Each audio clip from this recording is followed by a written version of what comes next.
বিশ্বকাপ আসন্ন, সবাই প্রস্তুতি নিচ্ছে। ২০২২ সালে কাতার বিশ্বকাপে আর্জেন্টিনা ইতিহাস গড়েছিল। ৩৬ বছরের অপেক্ষার অবসান ঘটিয়ে মেসির হাতে উঠেছিল বিশ্বকাপ ট্রফি।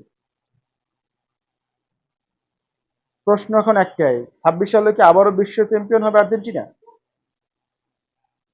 সুযোগ কিন্তু একেবারেই উড়িয়ে দেওয়া যায় না। আর্জেন্টিনা দল এখন বিশ্বের অন্যতম শক্তিশালী একটি দল।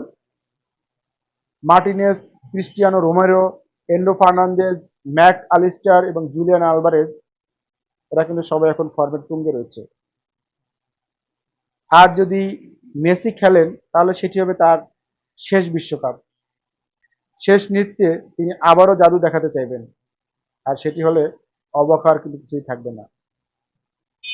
তবে পথটা যে খুব সহজ তা কিন্তু নয়। স্পেন, ফ্রান্স, ব্রাজিল, ইংল্যান্ড সবাই কিন্তু এই শিরোপার দাবিদার। অনেক বিশ্লেষক আর্জেন্টিনাকে অন্যতম ফেভারিট মনে করলেও এক নাম্বার কিন্তু মনে করছেন না। তবুও চ্যাম্পিয়ন দলের সবচেয়ে বড় শক্তি হলো তাদের জয়ের মানসিকতা। কোপা আমেরিকা, বিশ্বকাপ সব মিলিয়ে আর্জেন্টিনা এখন বিজয়ী সংস্কৃতির একটি দল। আপনি কি তাই মনে করেন? মেসির আর্জেন্টিনা কি ২০২৬ সালে আবারও বিশ্বকাপ জিতে ইতিহাস গড়বে, নাকি নতুন কোনো চ্যাম্পিয়নের জন্ম হবে? কমেন্টস করে জানান। ভালো থাকবেন, কথা হবে আবার।